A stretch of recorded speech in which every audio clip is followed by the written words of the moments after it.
Hello, Andrew? Yeah, I don't think I've done it in a while. Hello and welcome to the Rubber Ninja podcast. I'm your host, Ross.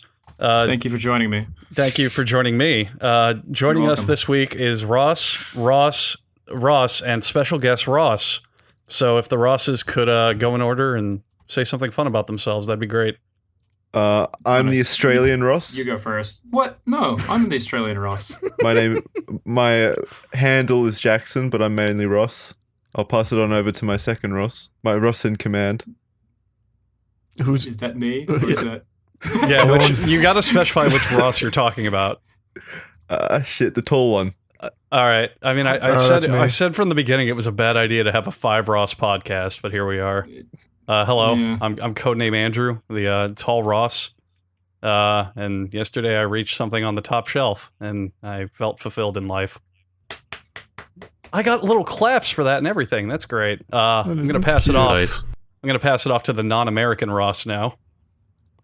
No, that's me. I'm Lorraine Ross. I'm a spy for the Americans and the French and sometimes the German. Yeah, I'll pass it off to Mini-Me Ross. Hi, I'm the tall Ross. I reach things on the top shelf when my mom can't. And I'm passing it off to the other Ross. The oldest Ross. I'm the original Ross from which all Rosses come. I'm known for, I don't know, talking over video games, talking over drawing, and being an animator. Also, I'm Australian as well, but I don't have a cool accent anymore, so hold on to that. Wait, what is it with you phony Australians, both of you, without your accents? Is that a real fact? You are indeed Australian? Yeah, I was born in Perth, Western Australia. Oh, that's the fake coast. Yeah, this is a fake coast. Can we just have you two argue Australian politics for the next hour? I mean, I've been kind of out of the loop. Who do you guys have now? We got Malcolm. Do we have Malcolm Turnbull? I don't know. Australian politics is such a shit show. It's so hard to keep up with it. Malcontent? Malcolm Turnbull. It was Julia Gillard when I was there. Oh yeah, no, she got kicked out. She got sentenced to death by. This is not very entertaining without the actual authentic Australian accents. The quadruple A's. Yeah. Did you guys know one of our prime ministers in the 60s went swimming in the ocean and was never found again? He just vanished. Did his body not even wash ashore? No, nothing. I don't know if it was it might have been earlier than the 60s. His name was Harold Holt, and that's where the expression "doing the Holt" comes from because he just vanished. That's awesome. He was like, I've never heard that expression. This is my chance to stop being prime minister. And he took it. He's the original Malaysian airline. He's the original Ross. Cool, but he most likely just drowned. It's not the coolest. Well, they never found any wreckage. You can't say that with any certainty. They did find some Malaysian airline wreckage. There's a lot of cool theories, like Japanese submarine picked him up or something, and he was a Japanese operative or something like that. Yeah, that makes sense. That's the least likely. Or most that's likely. That's a theory for everything. My sister's actually a reporter for, I think, Channel 7 or Channel 7 News in Australia, and she had to do a live cross to the United States because they thought that the plane had crashed off the coast of Western Australia. Yeah. Like, it was the weirdest thing, but I don't know if they didn't find the wreckage, did they? No, I don't think so. They found bits and parts. Yeah, they could kind of, like, speculate on where the crash pattern was based on... Right. Yeah, I mean, that... They at least were able to say, these are shrapnel from the plane and wreckage. It definitely crashed. Whereas before we had CNN doing like 24-hour marathon conspiracy theories about black holes and shit. It's running on infinite fuel. Yeah, that was cool. They stooped to fucking Alex Jones levels. I really enjoyed that whole fiasco. Not the vanishing plane and dead people part, but man, the media surrounding it was really entertaining. You don't know they're dead. Yeah. Well, yeah, they could have gone for a swim and never come back. When I was a kid and the 9/11 thing happened, and there was about that plane that went down in the middle of nowhere, I didn't think the plane crashed. I had this idea in my head that they all got out and started hiding. What? Yeah. Wait, okay, quick question. Where was everyone during 9/11? After school Bible camp daycare. No, wait, you're missing a more fundamental lack of logic here. What do you mean they went hiding and hit the plane. That is fair. What do you mean by that? Did they get out? Well, yeah, like I thought, because at the time, like I was watching it live, and they had just mentioned like we're getting reports of another plane going missing or down or however they phrased it. And in my mind, I didn't think they all like died or anything. I thought they had all just gotten out and like ran away, and they couldn't find them. Like they landed the plane. Yeah, like they just landed the building. plane out of like fear, I guess, or something. So they landed it, and we're like, guys, you want to know an epic prank? I have the best idea. Watch me put this on autopilot, guys. We'll totally fool those journalists.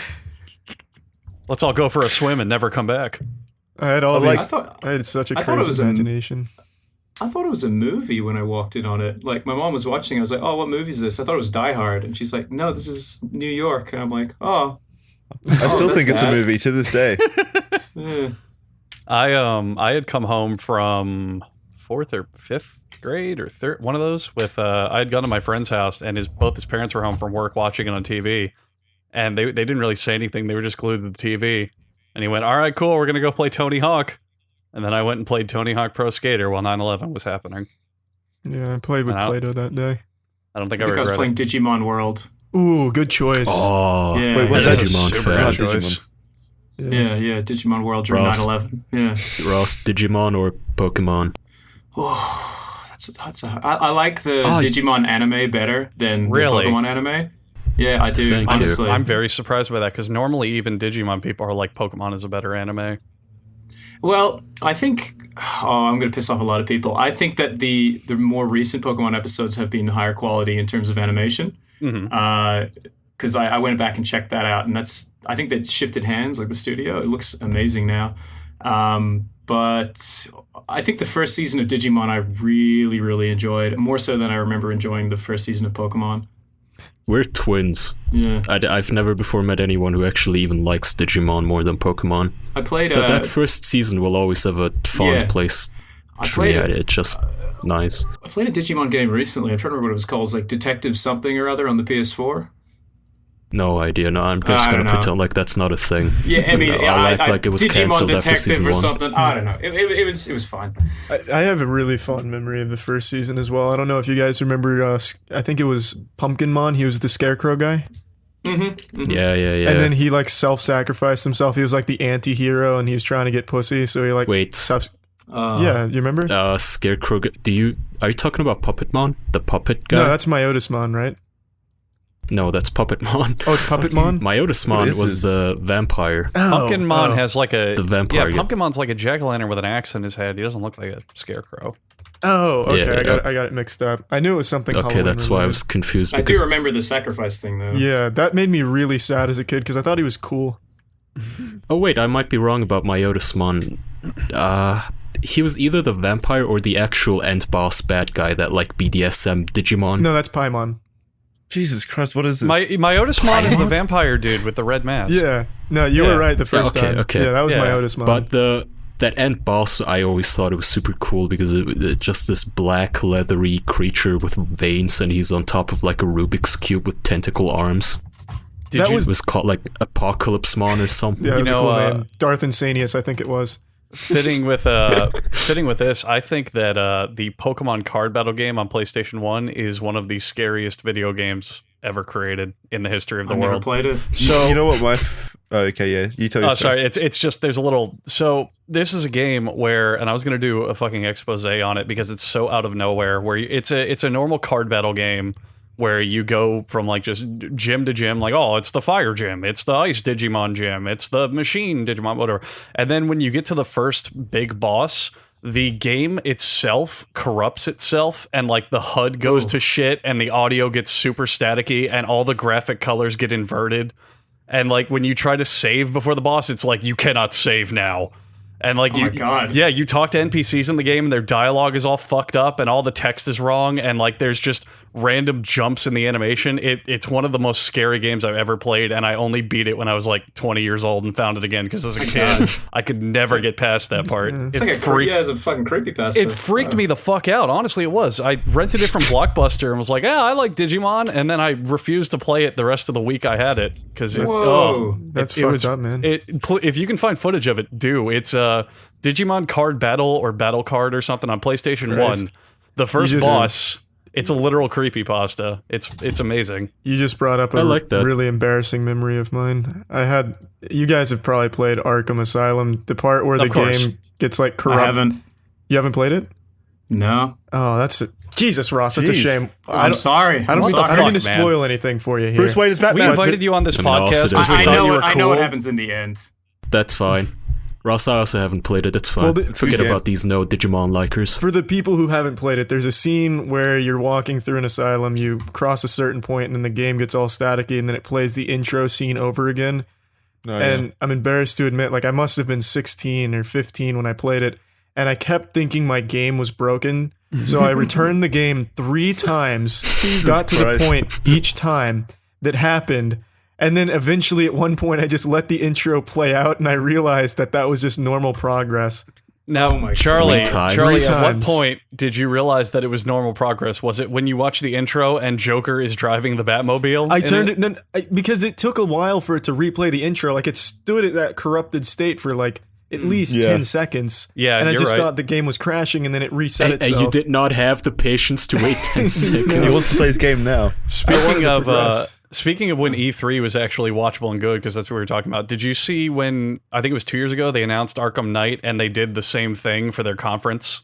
No. They pretended they had technical difficulties and the trailer footage was skipping, but it turns out it was a Scarecrow DLC trailer. That's cool. It was really neat. It reminded me of that scene. You know what my favorite Digimon is? Platinum Suckamon. Dollar Shave Club one.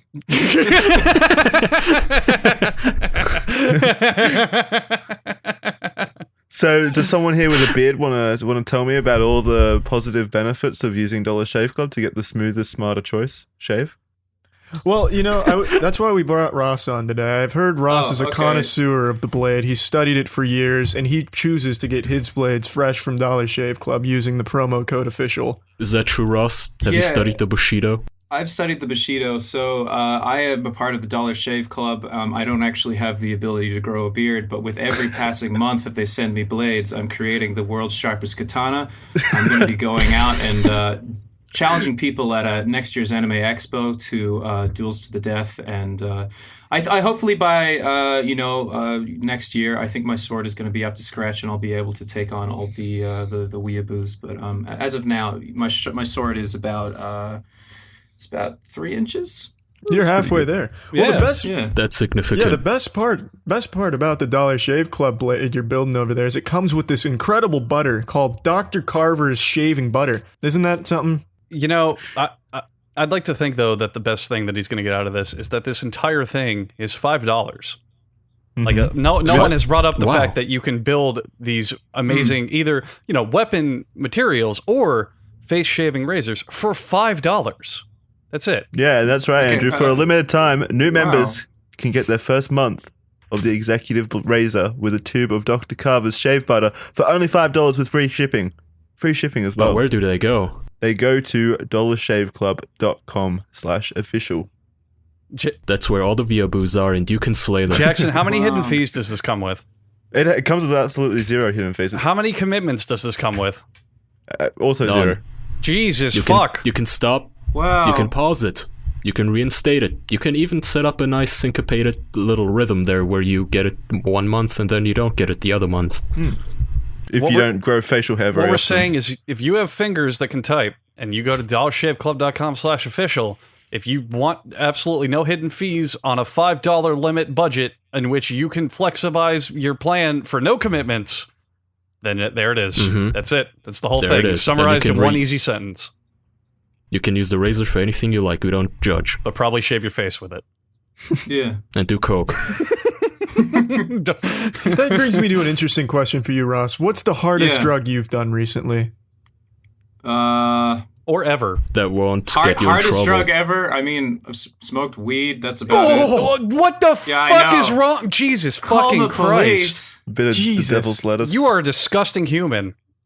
I'm sorry. 1 minute it's weed, and next minute he's sucking up crocodile off the Walmart bathroom floor with his asshole. I've seen it happen a million times. I'm going to be fucking sick. Cheaper. I'm sorry. It's all right. Did you also start in kindergarten? Weed? Start in kindergarten? Yeah. I think I started drinking when I was 14 in Australia. Sounds about right. That's a good age to start drinking. Well, yeah, It that's sounds about legal. right, doesn't it, Jackson? Yeah. Yeah. A lot of underage drinking over here. Yeah. So- well, it's 18 is the drinking age. So Ross, when did I guess we're you young. when did you move to when did you stop living in Australia? 2011.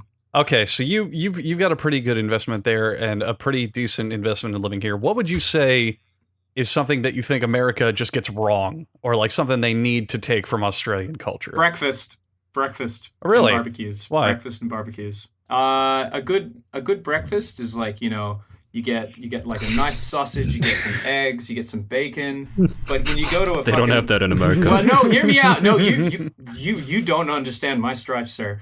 Every time I go to like a fucking place in like Silver Lake or wherever, and you sit down, you're like, I would like sausage and eggs. They bring you an egg, and then they bring you a little fucking meat patty. And I'm like, what's this? And they're like, that's a sausage. I'm like, that's not a fucking sausage. That's a fucking pork patty.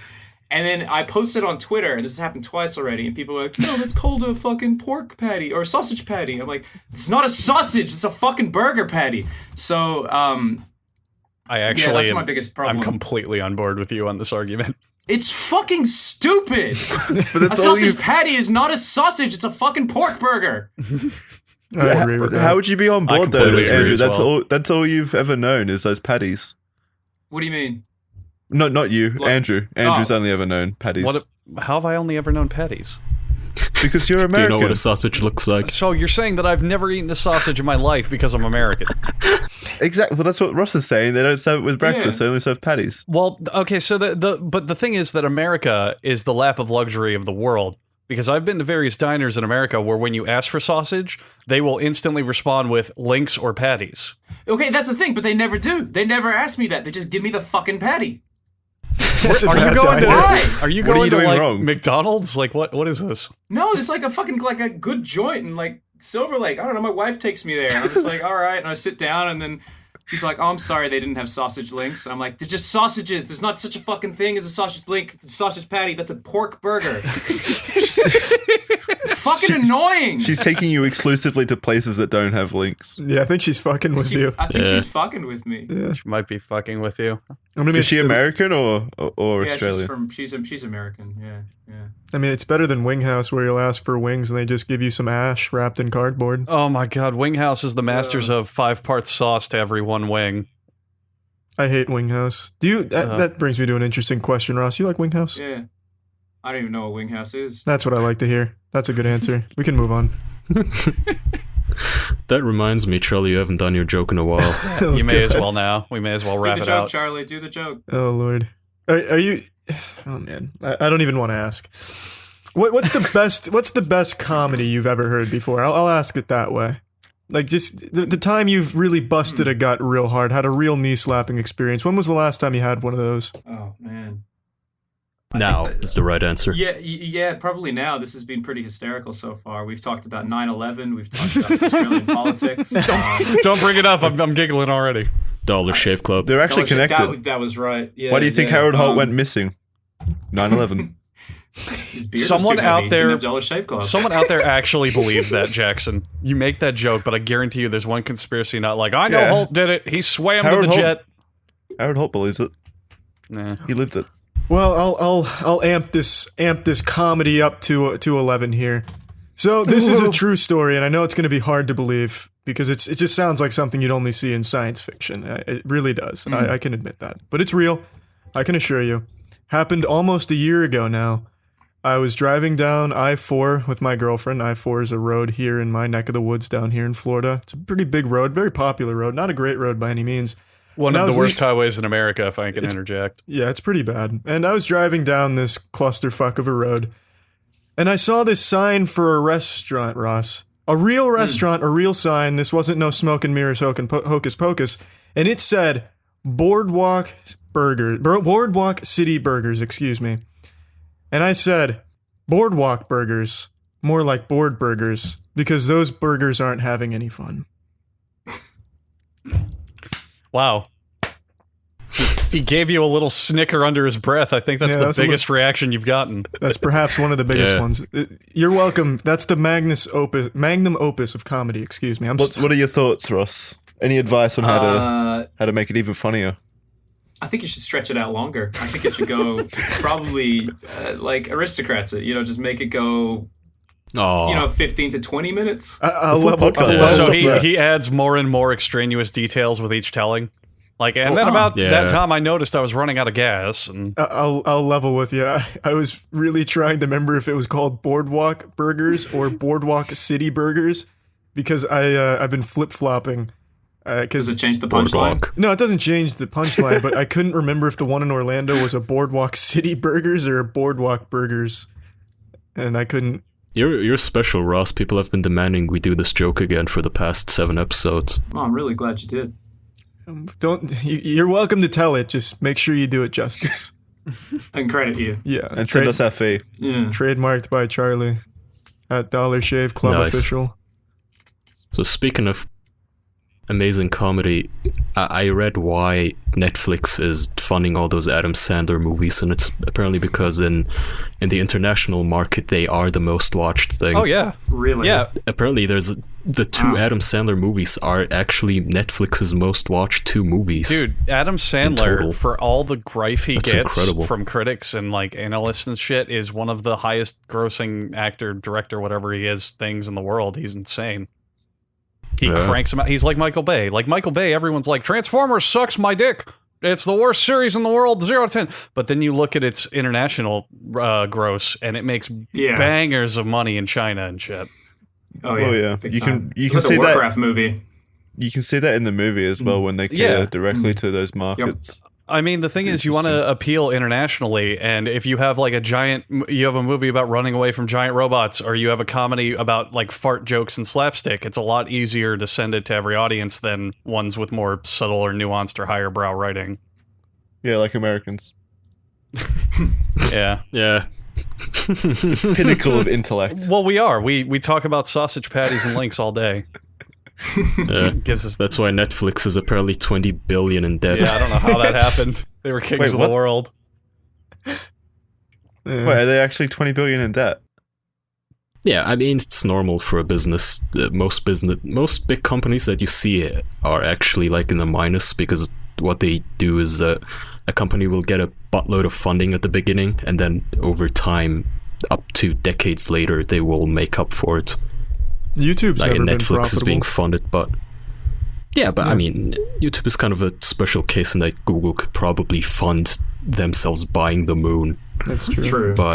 I mean, they're running YouTube at a loss, aren't they? Introducing Google for a long time. Always have, right? Yeah. And then they lost $2 billion to the fine. Yeah. Are just like that. Reddit's just secured 200 million in funding. Mm-hmm. Wow, that literally means that Reddit is now 200 million in debt. I mean, it's not just a gift, right? I think Snapchat. Snapchat has not been profitable yet, and their shares are dropping, and a bunch of others. So I thought it was interesting. I mean, Sears at the end of the still day, in business. Well, the difference is it's a free service versus a paid service. Like if you go on YouTube to watch videos or Snapchat or whatever, at the end of the day, even if there are minor ads, you're using a free service. Whereas department stores and whatever, people don't go in there usually for nothing. Or if they, use the service, they're buying something there.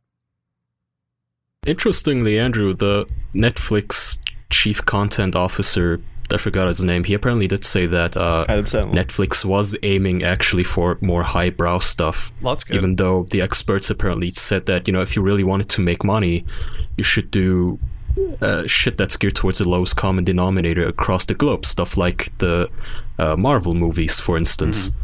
But they said that, we do smaller scale stuff, but, it's hit or miss, but the hits are still give us some recognition, like Stranger Things, for example. Mm-hmm. I mean, Netflix made Samurai Gourmet, so they're already great in my book. No one has heard of. All right, well, no one's heard of their fucking original Samurai Gourmet. It is. I've marathon. No, you would think it is. I've marathoned it 3 times since I found it. It's they made a food porn show. It's literally nothing but a food porn show, and openly admitting to it. It's about a Japanese businessman who retires, and he's like, "Oh, I don't know what to do with my life now that I'm retired." So, the first episode is he goes to a diner for lunch. And he's like, "Oh man, I would love a beer right now, but I can't." And then he goes, "Wait a minute, I don't work anymore. Of course I'm going to get a beer. And then he flashes back to like the ancient period of Japan and he notices a samurai walking into the diner. And the samurai's being just a loud, obnoxious drunk. It's me. But the entire show, like Shave Club sword. So the show is like this loose plot of that, but literally maybe half of it is high definition close-up shots of food being prepared and served.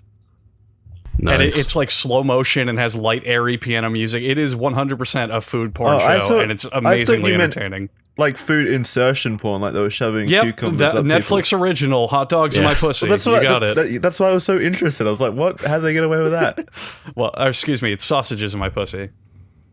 Not patties. Sausage links. None of that patty shit. None of that patty shit.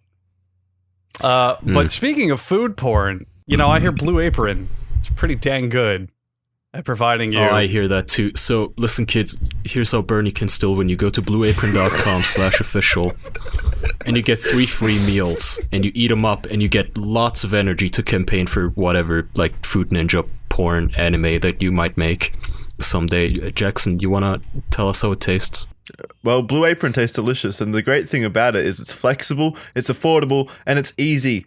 Who here cannot cook? I can't cook. Can you cook, Ross? I can't. No, I'm real bad at it.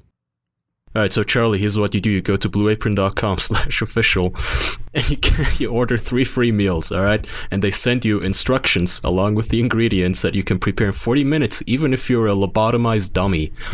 If you're like some inmate on Shutter Island, even you could still make that dish. And it'll cost you less than $10 a serving, which is probably less than what Ross pays for his patties that he hates. Yeah, they're terrible. I think it was like $10. You won't find those at Blue Apron. Well, for the whole breakfast. Oh. Yeah, no, Ross, you want sausages, you go to Blue Apron. Does Blue Apron have sausages? They have everything. They have many different recipes. Their menu changes every day, so you don't eat the same thing twice within the year. Unless you want to, you can actually change that. So if you really hate those sausage patties, you can tell your wife, we're not ever going out anymore, we eat Blue Apron. This is a Blue Apron household now. Might want to rough her up a little so she falls in line. Yeah, I think I might do that. Yeah. So, Ross, you can check out this week's menu, and you can get your first 3 meals free, with free shipping, by going to blueapron.com/official. I can't. It's free food, for God's sake. I can't control myself, but I'm getting this really strong urge to say, and I quote, "You will love how good it feels and tastes to create incredible home-cooked meals with Blue Apron, so don't wait." Oh, thank you guys. I felt I had to say that. I had to. Thank you. That was for Jesus up in heaven. Yeah, I felt he it. heard that. He's ordering right now. He's wearing a Blue Apron up there. So anyway, speaking 6 different topics back about samurai swords and conventions, Charlie, you went to a convention recently.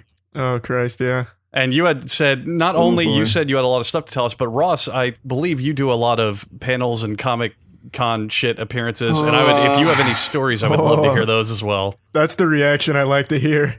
Convention talk. I don't even know, man. Like, where to start? Like, there's some bad shit that's happened. Oh, yeah. There's some like embarrassing shit. I think I've told this story before in Game Grumps, but there was this one time so my wife and Aaron's wife Susie, they were selling stuff at Anime Expo. They had like a little booth, so I was like, I'll go support them. But naturally, there's going to be a lot of fans of Game Grumps at the convention. So I was like, how can I go to this convention, walk around completely undetected, and have a good time, and also be there if my wife needs help? And my immediate answer was I was going to cosplay, and something that would cover the face. And unfortunately, I thought I could be a bit of a smartass, and I decided to cosplay Ninja Brian from Ninja Sex Party, who literally works in our office. So I'm wearing this stupid ninja outfit through Anime Expo. And for the most part, I thought it was working. A few people would walk by me and they'd go, "Oh, where's fucking your Danny Sex Bang?" And I'd be like, and just wouldn't talk. And then eventually I sat down and I was eating some food. I had to kind of like lift my mask a little bit and kind of cover my face to eat. So I finished eating and I was just sitting there. And then all of a sudden this girl walks up to me and she goes, "Oh my God, your Ninja Brian costume's so good. Can I have a picture?" And I was like, "Yep, sure." So I stand up and I try not to talk. So I didn't actually say, "Yep, sure." I just nodded. And then, I gave 2 middle fingers, which is kind of Brian's thing. And she walks away. I'm sitting there for about, 20 seconds. And then she runs back over. She goes, I know this sounds a little weird, but you look a lot like Ross from Game Grumps. Like, are you Ross from Game Grumps? And I was like, I just shrugged. And then she's just like, it's silly to ask. Of course you're not. And then she walked away. And I was like, holy fuck, that was close. This is apparently this mask is too tight. You can just see the shape of my head. She recognized you by the shape of your head. Jesus. What are you? Do you think if you had said yes, she'd be like, he's over here? Well, that's where the story's going. Oh. So what happened was I walked away. I was like, you know what? I'm just going to go to the main hall. I'll find my wife, and I'll change in the bathrooms, and I'll stand at her booth and say hi to people. So I'm going down the escalator to get up to the main hall, and there's this guy in front of me in the escalator, and I've since this guy's tweeted at me. He knows that it's all cool. But basically, he's right in front of me, and he looks back up just casually like, oh, hey, nice Ninja Brian costume, dude. And I was like, I just nod. And then he turns back, and there's like a 5-second pause. And his neck snaps back around. He just goes, Ross? And I just go fucking ghost white. Like, shit, I'm in the middle of the zombie horde. This is a bad time to be recognized. Oh, fuck, what do I do? And just as I'm thinking, like, what the fuck am I going to do? What the fuck am I going to do? Like, I was going to say, like, pat him on the back and be like, don't tell anyone. But before I could say that, he pats his friend on the back and goes, dude, that's fucking Ross! And then I just turn around, I go back up on the opposite escalator, back up, and I just wave to him and turn and just don't look back and don't look at them. And he's just going, Ross! Ross! Oh Ross! my God. Ross! Like yelling at the top of his lungs. And I just fucking book it and leave. And the story gets worse. The story gets worse. Do tell. I was like, okay, so we're down at Anime Expo. What do I do? I was like, oh, you know what? Let's go to Little Tokyo. That's nearby. Without thinking for a second, like, Anime Expo is going to let out, and then you're going to let a bunch of weebs out into Little Tokyo who are going to get sushi and ramen into the world. And at the start of that day, I had pretty nasty diarrhea, and I thought it was over, and I went and got food with my friend, and we get done eating, and I'm just like, oh, I think I can keep it down. I think this ramen was totally sufficient, not greasy at all. And we go into this like random little like cutesy anime store, and I walk in. We're in the back of the anime store, and I look at the door just as we're leaving, because all of a sudden I just sharted. Really bad, like really bad. You ruined your cosplay. Tokyo, oh no. Yeah, I was out of my cosplay at this point. It was in my bag. So you just shit your pants, basically. I just shit my pants. Thankfully, the kids didn't think Ninja Brian shit himself. They thought Ross shit himself. That would be discrimination. But anyway, so what happened was I was in the anime store, and then I turned to my wife. I'm like, Holly, I think I just sharted. I have to get to a bathroom. And she's just like, the closest bathroom is like 2 blocks away over at like this place called Cafe Demitas. And I'm like, oh, fuck. So as we were like walking towards the door, I realized because we were in the anime store, all the people from Anime Expo had like created a wall of people that knew we were inside the anime store. And I'm just like, no, not now. Most of them will have shit in their pants too, I'm sure. Yeah, I hope so. It's the new trend. So as I'm leaving, all these people coming up, can I get a picture? And I wish I still had them, but there's these sequence of pictures that I had them somewhere. I think we put them on an episode where I'm literally trying to get 2 blocks down to the toilet so I can wipe my ass. And literally every single picture of me with a fan is just like, I'm just look dead inside. I'm just like, frowning. My wife is trying not to laugh, and I would have smelled terrible. And I managed to get there, clean myself up, and that was my. You my did life. the impossible. You had the worst skid mark than weebs at an anime convention. You bested them. It took me 35 minutes to get there. If anything, they probably talked about it and you were like, wow, Ross smelled great. Yeah, they respected you for some reason that they couldn't put their finger on. Compared to the rest of the floor, he smelled fantastic. Probably. So that was the most embarrassing convention story I've ever had. Wow. I'm sure I can think of worse, but right now that's the only one that comes to mind. Well, so you go to a lot of conventions then? Yeah. Conventions must be really bad if shitting your pants isn't the worst one you can think of. Yeah, I can think of worse, but it's probably not worth sharing, honestly. Yeah, I went to my first one on what was it, Saturday now. That was an experience and a half. Holy Lord. I obviously didn't know what to expect. I've never been, but my God, nothing could have prepared me for that magnificent catastrophe of a social gathering. Holy shit. So which convention was it? It was the Tampa Bay Comic-Con, and the biggest guest there was Kate Beckinsale, and apparently a fan jumped the thing and genuinely attacked her, and she had to be taken in an ambulance and file a police report within hours of the convention starting. Who the hell is Kate Beckinsale? Well, not Beckinsale. It's not middle school. Beckinsale. Her name's Beckinsale. She was the lead actress in the movie Click with Adam Sandler, and she does underworld stuff. Oh, yeah, Jesus, she must be like 80 then. No, she's still a good-looking girl. She's like early 30s, mid 30s. Good enough to be jumped. Well, yeah, she was prime for getting roughed up. But man, it was such a booming start to an awful day. I didn't know what to do. I knew there was like those vendors on the main floor, so I went there for a little bit. Nothing too interesting there, just some really shitty cosplays. Some good ones too, of course. And then I saw a little fight where some girl was ODing and her boyfriend was trying to hold her down. And then I went to the downstairs area, and I went to the little rooms with their little panels and stuff. I went to 3 rooms back to back to back. The first one was bad rap battles between these 2 guys that I filmed. But I guess the catch was they couldn't rhyme anything, or they're just really bad at it, and it was the most uncomfortable thing. This man was rhyming like an elementary schooler would. He was rhyming things like purple cow and gotta pee now. And then he was asking his friend for a kiss, and it was the greatest mess. And then I watched the little band perform with this one-man dude who looked like he just came off the street, and his chorus was "Oh wee, oh wah, oh woka woka wow wow."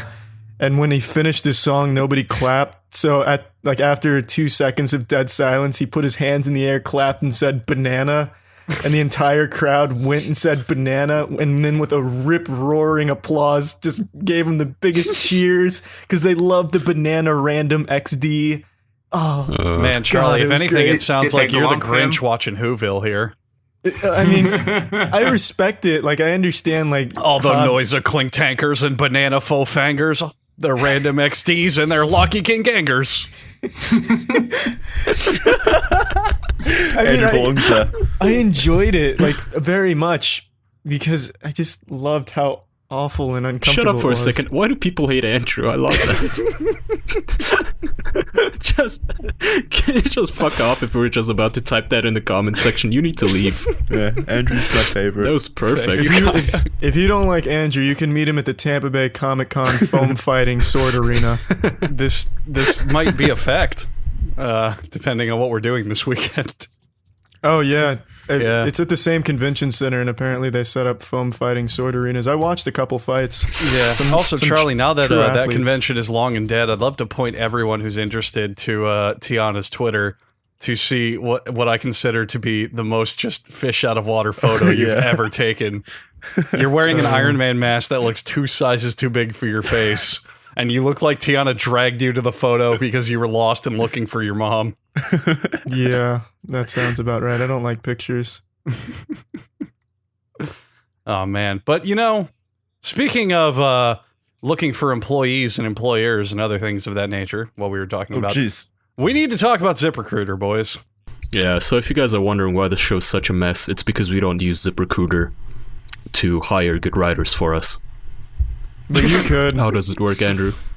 ZipRecruiter is the place where if you're hiring, you can post your job and find the best candidates. It's pretty straightforward, actually. You need people for things, and these people want to find things. ZipRecruiter is where you find things that people can do to have them do them for you.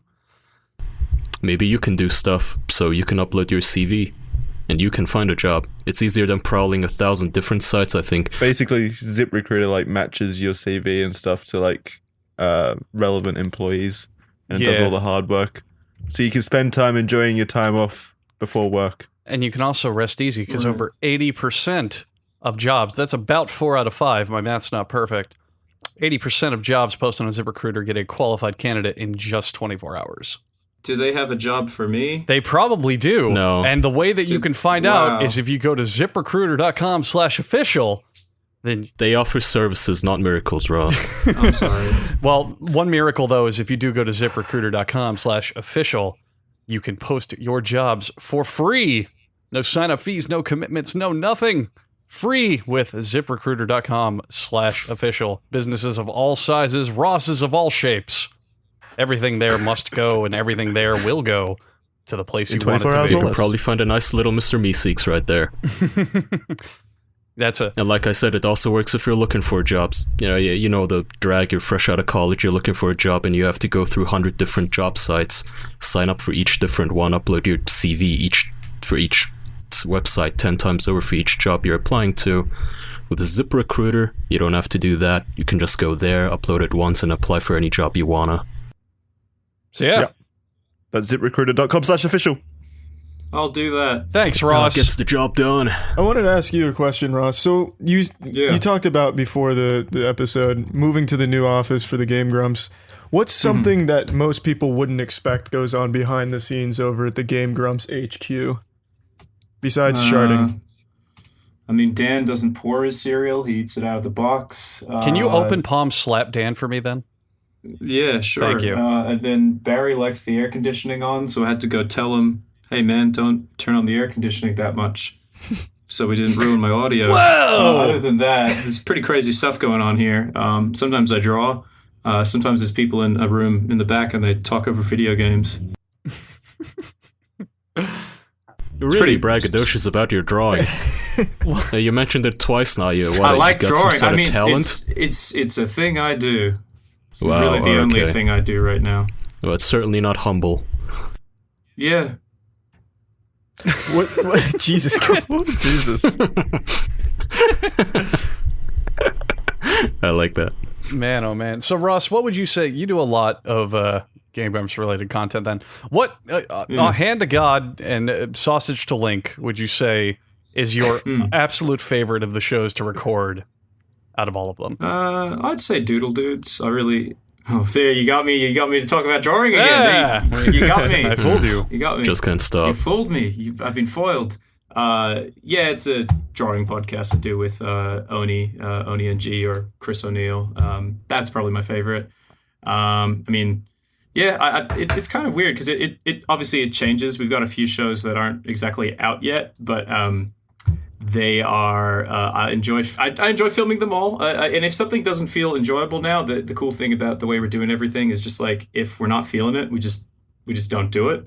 And then we do the thing we actually want to do. So it's been a pretty interesting year of us, I don't know, like pushing for us to try and do, like passion projects and things that are actually interesting to us. So that the content doesn't feel stale. It doesn't feel like we're just doing stuff for the sake of doing it, which is, I think, a really cool change to around here, I guess. Sounds fun. Yeah. And then moving away from Game Grumps a bit, what about for your personal things? Like you do a lot of cartoons and all that. What do you personally think you want to tackle maybe as your own project in the coming future? So I actually I've got a really big project I'm working on right now. It's called Gameoverse. It's a pretty much a full-scale animated show that we're making here at Game Grumps that I'm show lead on. We've been working on it. Well, I was developing it for about 2.5 years, and we started the storyboard process about, I'd say, 3 months ago, and currently we are about to wrap on the storyboards for episode 1, which is pretty sweet because it's a 22-minute episode. So wow. Yeah, it's been hell to make, but I'm really, really happy with it, and that's essentially been the not YouTube project that I've been working on consistently for like a really long time, because I feel like it's important for all of us to have that, I guess. I don't know. Yeah. I mean, I already got to give you big props for going on a traditional animation project, because those are always extremely exciting to see, and they're kind of, in a way, dying. Yeah, man. I mean, everyone always asks me about this because I did that video a long time ago, because essentially the animation side of things got kind of fucked on YouTube, which was no surprise to anyone. Back in, I think, was it 2011 when they changed the algorithm to minutes watched over views. Do you ever consider just joining the dark side and making Disney Elsa animations and that? I actually...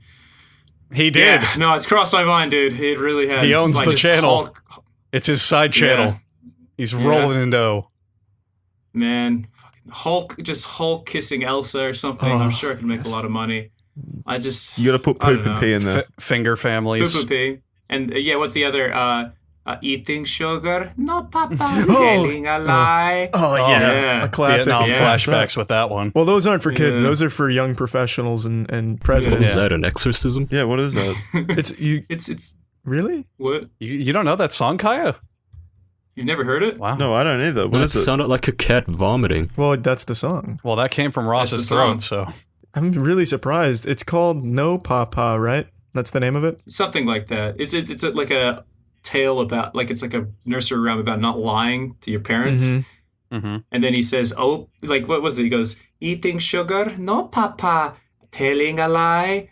No, Papa. Open your mouth. And then the kid goes, ha, ha, ha. And he's got sugar on his tongue. Yeah. And that's the animation. And then this song just loops. Why does the kid laugh when his dad says, open your mouth? Because he's nervous. He doesn't want to get hit. Wow. Yeah. Well, I'm absolutely on board now with all the animations then that this teaches kids morals. Mm-hmm. I like it. No, Papa, don't lie. Yeah. Yeah, animation. That's a thing. YouTube's kind of been shit for it lately. That's really the short. And then a lot of people will say to me, it was like, oh, well, there's this channel. And then I go check it out and it's like, it's not really, I mean, I'm not going to say it's not really an animation, but there's a lot of channels that are still doing it that do either Patreon funded, they're not YouTube funded, or they're doing like what I would refer to as like kind of like animatic based animation. Like there's no in betweens to the animation. It's just kind of like picture. Yeah, I don't know. It's a bummer when you think about it because like there's a lot of people who are doing really well on YouTube, and then suddenly rug was pulled out from under them, and then all of a sudden they've had to move to other ventures and stuff. Luckily, I had the Game Grumps thing going, so I wasn't really super affected, but I felt like it's a pretty important thing to tell people, because a lot of people were putting it back on the content creator and saying, well, it's your fault for being lazy. It's like, well, it's not my fault if I can't pay rent with this. It's always this endeavor. There's always, so it's like, from what I've observed, there's always a huge disconnect in the audience, and not for everyone, and not, I don't know, the majority, but there's always that group who don't understand the amount of man hours that can go in even to the shortest of results. Oh, absolutely. Yeah, it's. I don't understand some of the entitlements that certain subscriber bases apparently get. I've been reading about some drama yesterday with Angry Joe.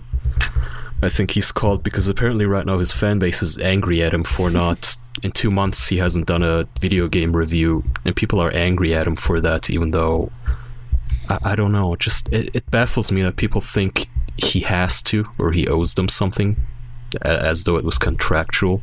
Well, does he have like a Patreon set up or something, or what's the deal? I don't know, yeah, I saw that argument being made too, but I don't think he does. Yeah, I don't feel like he'd be the kind of person to need that. Isn't he one of the really big YouTubers? I believe so. Yeah. If you're watching this, Angry Joe, come on here and defend yourself. Why aren't you making content? We want to. Yeah, really. We're angry at you, Angry Joe. Absolutely, please come on.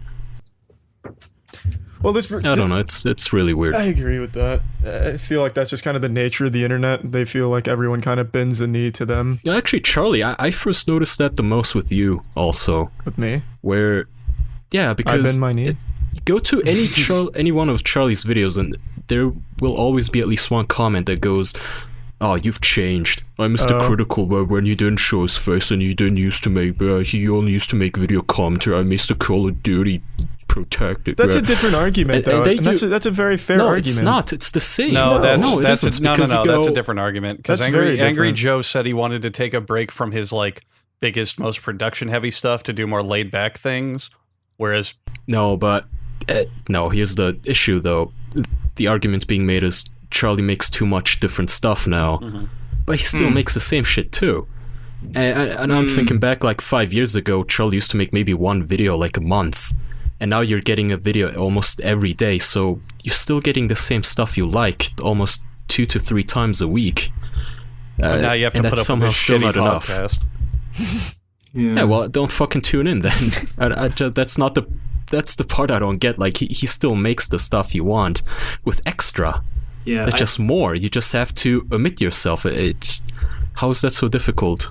I think people just hate change. I guess that would be the biggest thing. And if when you start a channel you don't diversify, people are gonna consider that change, and then they get uppity and upset, and you just kind of have to, to an extent, empathize with them and be like, no, this is gonna be good moving forward. Like, trust me. Like, people.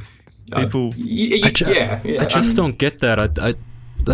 Nobody likes change, sure, but at the same time, why do you get so upset if you see something more in your inbox? Yeah, I feel like that's. if it's more of what you don't want, for you, I can see that. Like conflict. I think people. I guess. People also don't realize it's a huge argument I see made against it. They don't realize that their sense of humor changes over time. And it really goes alongside with Charlie, where you were saying about like, I don't want to just lump titties and wieners into every video because it got tiring for me. There's a reason that a lot of old internet memes or even videos that were popular back then are not now, and people are like, oh man, I can't believe I thought this was funny. I mean, your tastes change over time. So if you don't have the argument that they've changed, if they're cranking out the same stuff, but you're like, oh, it's not as good, or I don't want more of this, it's like, whatever. Well, maybe there's something on your end that's causing that. I think every single Minecraft channel must think that Minecraft is still the most epic thing in the world. Well, they still get their views, don't they? Yeah, because it's epic. Yeah, it's the best it can get, really. The viewers change, but the demographics don't. It's constantly the 12-year-olds. Yeah, I think it's like that whole argument of, am I getting too old for the bar? The bar is always the same age, Yeah. But you're getting too old for it. I do find that there's probably a lot of YouTube channels that have a younger audience, and they just have to hope to God that they can sustain the views they're getting, because as that audience grows older, they age up and they decide that that's not for them anymore, and that's kind of what happens when you go for a younger audience group. But I seem to think that when you have an older audience, it seems that they'll stick with you for longer. I think. I don't know. It's weird. I think that's because... I'm sure it depends on Go ahead, Kai. Who you are and who your audience is. Sorry. All right, Ross has sped away from the podcast. All right. No longer. See you later, suckers. But I think that's also because the window on age gaps is a lot wider as it gets older. So when you have a younger audience, it's like poop and pee are funny, and haha, look at this wacky game montage. But then if you want to do maybe some like data list commentary based piece with existential humor or really random stuff, they're gonna be like, oh, I don't get it, or oh, that wasn't funny, or whatever. But if you have an older, broader audience who maybe has the knowledge of what you're referencing or what you're commenting on or what you're trying to go for with it, like you can make art pieces and have them appeal to an older generation. Whereas if you do have that younger audience, you kind of have to deal with the fact that, you know, put a penis in it or they're not going to laugh. So your argument is kids are dumb. It's not that they're dumb, it's just they're not experienced. I think... Yeah, what you said is accurate, but you're missing... There's just one inaccuracy, which is nobody ever says, oh, I don't get it. It's always... them portraying it as you not getting you're ignorant, what is this? Well, also on the internet, there is no such thing as not getting it. There's, wow, this is gay, this fucking sucks, this was really bad. You know, you're not allowed to admit you don't get it. Poo-poo and pee-pee are timeless. That's not restricted to age. That too. Yeah. He's right. I mean, of course, it's Nelson Mandela's dying words. It's the idea where you can make something that's for children that also appeals to adults, but it's a little harder to make things for adults that also appeal to children. Like, you don't see many children, I don't say none, but many watching Law and Order or shit like that. I used to. I mean, I did too, but I'm saying, like, it's not... It's easier to go upwards in appealability than it is down in terms of age. You know what I mean? That's fair. Well, let's bring this full circle then. Ross, we have a tradition on here, and don't feel intimidated. This is a very safe zone. We like to ask about masturbatory habits and maybe anything embarrassing associated with a masturbatory task. Is there anything you can share on that topic? When you jerk, you gherkin. Are you talking about jerking off? Yeah. We didn't say that. You can do it however you want, whatever feels comfortable, but yes. What? I mean, with my hand, preferably. Well, I'm not asking. Have you done anything crazy? Is there anything interesting? Tell us a good masturbation story, goddammit. Have you fucked any animals? Something. Yeah. Give us something, Ross. Oh, man. That wouldn't be masturbation. Putting me on the spot here. I mean, we could make it weird right now. Do it, yes. That's what we want. Oh, that would be a first. That would be... No, you guys. We jerk off. and Ross watches. I stream it, this later. so I have no secrets. Yeah, I don't know. I don't have much of an incentive. I think the scariest fear I have is just like you're gonna end a stream and then just be like, "All right, guys, bye," and then be like, "Man, I'm horny." Oh and then, no! Oh. I feel like that's everyone. Every single time I stream, if I jerk off right after, I double check that every single application, even associated with streaming, has been closed. You put yourself in like a Faraday cage, and then you like I put yourself in a black box. I disconnect my internet and my phone line. I check my front door, make sure no one's around. It's a dedicated EMP bomb. I turn off the power grid in my house. Yeah, in the surrounding area. Then it's safe. Then you don't have to worry. God, that has to be the worst thing to happen to a person because there's so many videos of streamers forgetting that and then getting caught and like. What? There was one of them who also like watched child porn. Really? Yes, I remember Twitch. that. What? He was screen sharing and he like browsed over his folder or something, and there was like risque photos of children and shit like that. No, that's just awful. just in like the corner. It was barely parts. It was barely like super visible. Some chat person just like zoned in on it and reported him. Funny. No, it was a giant. Oh well, then I'm thinking. Not screenshot. Sorry, like his screen. What he was showing was apparently one of the biggest websites known to the FBI and all that. Oh well, no, I'm thinking of a different person. Like the actual files were downloaded on his computer. Yeah. Christ, like just FBI.gov/child porn is the biggest site. It was right under our nose. You joke about that, but there is a meme now because the FBI did run a child porn site for half a year. Could you imagine if you went to that link and the FBI was like, "Here's our most heinous pictures we've confiscated. Browse them, learn them." No. I wonder if that would I wonder if any pedophile like argued that in court. Like, well, yeah, but you know, the FBI was running it. It's the legal. FBI started it. Yeah, they did I was trying to get them. That's what the pedophiles on. I'm fighting for justice. That's what the kitty fuckers on To Catch a Predator sometimes try to argue is, oh no, wait, but if this was the FBI all along, then I didn't really break a law. They always argue entrapment, which I don't remember if it applied there it or isn't. not. Oh, no, hell no. Oh, no, not at all. That was a really good show. The classic with the guy hiding in a ghillie suit and coming out. Oh god, I love that show. Yeah.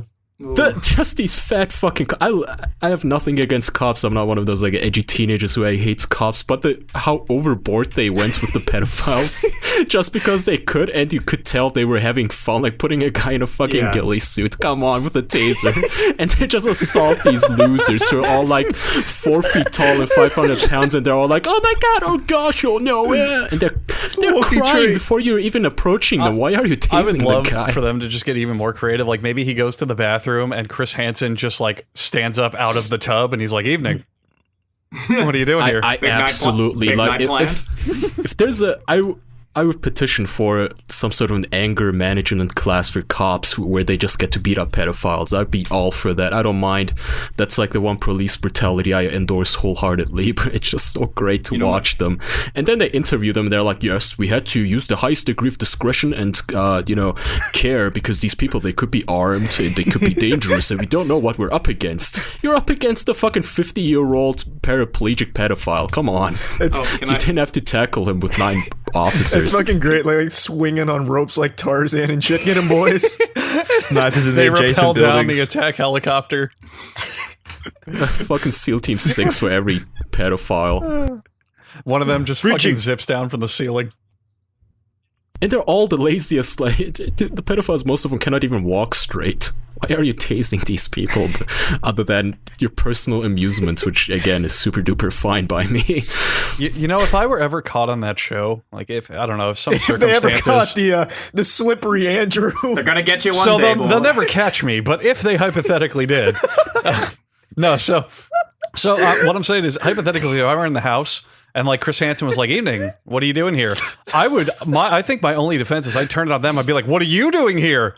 Hey, Chris Hansen, he's a fucking pedophile. He's here with this girl." I mean, they try Meanwhile, that. your dick's out, you're jerking off over some fucking preteen. Hey, don't bring that into this. What are you doing here? You can't prove it. Have you guys seen the Flash animation parody that Speedo Sausage did of Chris Hansen? I might have. Yeah, it's the one where he's just like, and he wasted no time getting to our sting house. Ah! And then he like teleports. Have you seen that shit? I actually really highly recommend it. Go to Speedo Sausage on YouTube. It's a fucking great parody. I'm a big fan of his I'll work. check it out after this. All the Chris Hansen memes, they were the best. That's another good topic since Ross does cartoons. Who are some YouTube and whatever cartoonists, besides Ross, because we all know that's the easy answer, that we personally enjoy? Okay, let's say you should definitely check out, well, Speedo Sausage is one. Mm-hmm. You should definitely check out, there's this guy by the name of Adam Phillips who does some really, did some amazing shit back in Newgrounds days. That's Bitey, right?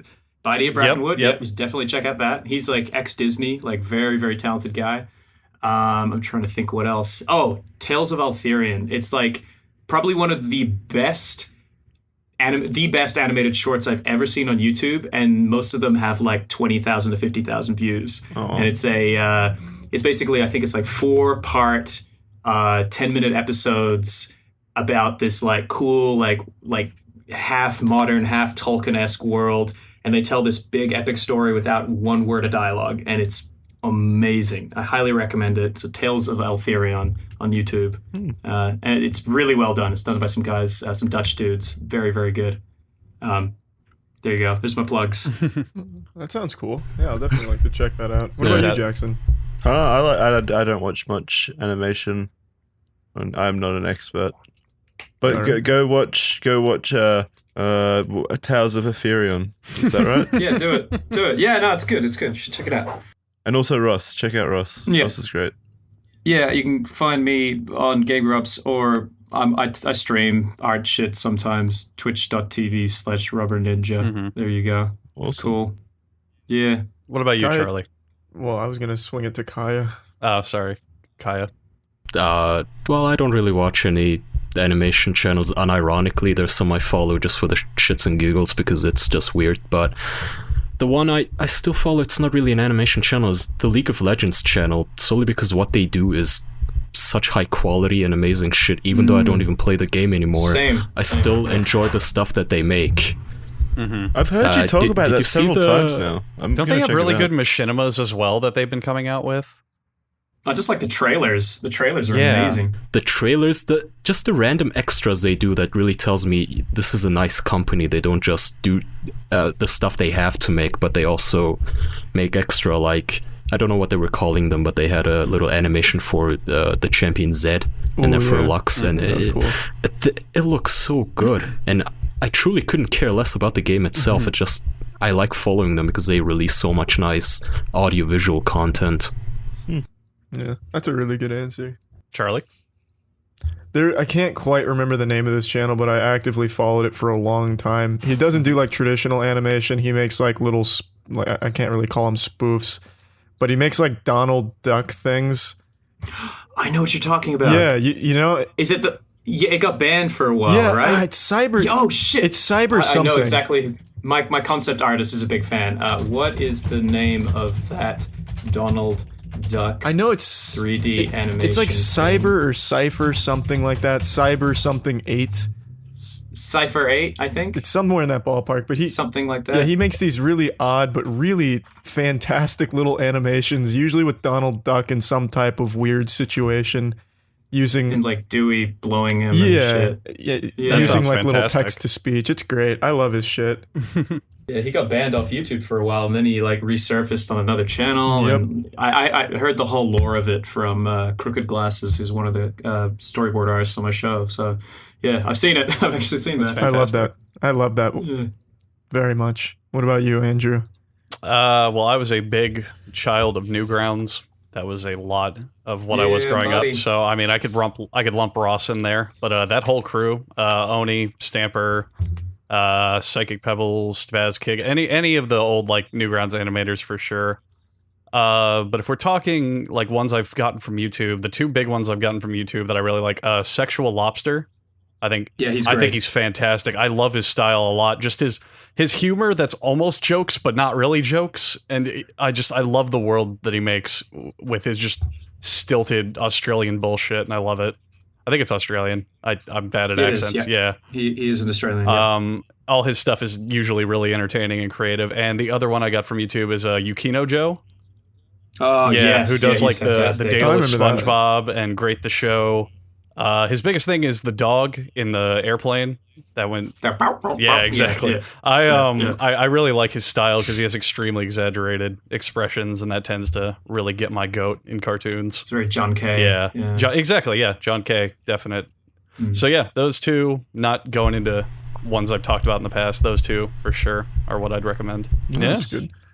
There's some recommendations for everyone. Yeah. Should be busy. Well, hey, Ross, so Andrew probably won't admit it, but he has a lot of really bad luck with women. You mentioned you're married. Can you give him any advice? Yeah.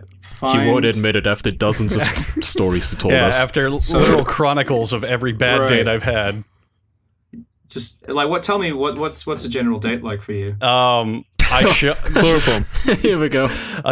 You want a typical date? Because they're a lot less exciting. Yeah. A literal typical date, I'm completely serious, is Shows up to the barnyard. Well, yes. No, I don't know. And then Chris Hansen talk shows to up. them from online. If we're going complete, just straightforward, no frills, no fancy stories, I meet them online. I talk to them online. We arrange to go somewhere, typically either like a bar or a restaurant, and then we do that, and then either walk around a mall or a park or some good way to talk and just shoot the shit. And then over time, I'm not interested, or I just get bored. Seems like the problem here. Oh, well. Is what? What's the problem? I've never said I had never said I had a that girls problem. aren't exciting enough. You're right. Clearly the You problem. fucking nailed it. They're born with vaginas and go, well, I guess that cements my fate. Jesus. Okay, Ellie Rogers. Jesus, all right. I want to point out it's these guys who brought this up. I never said I had any problem. What are you on about? You're the one that said they're walking vaginas. We didn't put that in your mouth. I was fucking kidding. That came from you. Didn't sound like Yeah, that sounded sincere. leave a comment below if you didn't think it sounded. Yeah, like leave a hateful QAnon. comment directed at me because that's going to happen regardless. Yeah, I was just about to say queue up dozen people who actually take that seriously. Exactly. Or go out of their way to go to Andrew's channel to shit talk. Yeah, that too. That's always my favorite. See, it's his favorite. Go do it. Ross, what they're alluding to is I've been on a lot of dates, and some of them are like Highland-based adventures of just absurdity and awkward situations. So I don't know. For me, at least with my wife, I'm a huge fucking, I guess you could say, epic troll, and I like to stir things up and be, a little silly. But when you find a girl who can shut you down and can put up with your bullshit, then that's something special. So that's probably why I stick around with Holly. Oh, that's cute. Yeah. Did you hear that, Holly? As soon as you start being boring, it's divorce time. that's it. Yeah, but when she starts being boring, she's in trouble. She hasn't been very good at she hasn't been very good at Splatoon 2 lately. So we're already. What we filling can't out the see papers. is that on his perspective, he's staring at her very accusingly right now. I'm lifting my fist. Yep. Oh, it's getting She's serious. hot. Yeah. Sanding his belt, Taking off the belt. Yep, there. I don't know why she's at my work, at the office. Clingy. She needs to go Giving home. her some swift kicks. She came to surprise you. That was a mistake. Yeah. Caught you with the 'Cause, secretary. if you walk up on me, I have like kung fu reflexes. It just happens. But I hope you find love, dude. I'm sorry. I'm not upset about it in any Ross's fault. conceivable Thank you, Ross. fashion. leave your sympathy below. Oh, Ross just let you down like a date. Jesus. no, Ross is being a super sweetheart. Yeah, Ross is a sweetheart. Ross understands. I'm trying. He gets it. He knows he shouldn't Also, be Ross, online all the follow-up time. related question. Is that in the background of your Skype picture a deli market? Looks like a handbag Oh. store. It looked like meat to me. What is the picture? Because I don't actually use Skype, so I don't even know what my picture is. Oh, you don't use Skype, huh? Oh, could you say that to Charlie louder and more aggressively? What do you use? I use Discord. God damn it. Oh, yeah. We've gotten into this little tiff. Uh. Charlie is an old man from like pre-internet days, and he is literally the only one out of all of us who still wants to go with Skype. I've been proven wrong like 36 episodes now about people using Skype more than Discord. Every single time we have someone come on here, they say, yeah, I don't really use Skype, but I'll try and figure it out. But to answer your question, I think it's an That's a IKEA. consensus. I think it's an IKEA. And then Ross, follow-up question. Could you please, loud and clear into the mic, say your personal Discord information? How do I find that? I'm still new to Discord. Thank you. See, you're playing for both teams here, Ross. I appreciate that. I just don't really talk to people, so it's kind of the problem. It's okay, Ross. I know it for you. It's actually our Discord, our fan Discord, got partnered with Discord somehow. So we got our own URL when now. When did that happen? Yeah, we got discord.gg/official. What the fuck? I didn't know that at all. It happened ages ago. It doesn't mean anything for us. That's amazing. I mean, still, we get our own URL, and I think they get some API access perks. But point is, our Discord is run by our fans. It's good people who run it, out of our control, but they're doing a good job, and they got partnered. So that's cool. You can go to discord.gg/official now. What are your 3 free meals today? Yeah. All right, Ross. Shout out some stuff. Your if there's anything you'd like to talk about that you haven't mentioned yet, please feel free. Shill away, please. So I really wanted to shout out that sausage patties are not sausages, and that my Twitch channel is pretty sweet. If you want to check that out, give us a name. Name drop it. Twitch.tv/RobbertNinja. Please. I'm gonna follow it right now, Mister. Thank you. I might stream on it sometime. That'd be nice. Ooh. Yeah. Sweet. All right. Well, that's me. Awesome, yeah. Andrew can just be your damage control sponge on Twitch if you're ever getting hate. You can just step in there and they'll direct it at him. I can't wait in the coming days for my YouTube channel to get comments like, man, Ross's stream was really boring. All right, guys. Thank you for watching this episode of the official podcast. We have links in the description. We'll see you next week. Goodbye. Goodbye. Bye-bye. Thanks, Ross, for coming on. Thank you, Ross. Thank you for having me. So in the larger of the 2 saunas, people would sing songs and just dick around. Can we tell the same jokes real quick? Can you set us up for the same jokes? Great. Okay, so and then I was like, oh man, it's gonna be so great. I'm gonna go in there and I'm gonna have everyone sing John Jacob Jingleheimer Schmidt. I'm gonna be so fucking funny and cool. And then as soon as I opened the door, I just heard 30 people going, row, row, row your boat. And I had about 80 people naked in a 145-degree room singing row, row, row your boat in a terrible round because they kept fucking it up. And it was great. It was one of the best experiences. Andrew, did you see any boners?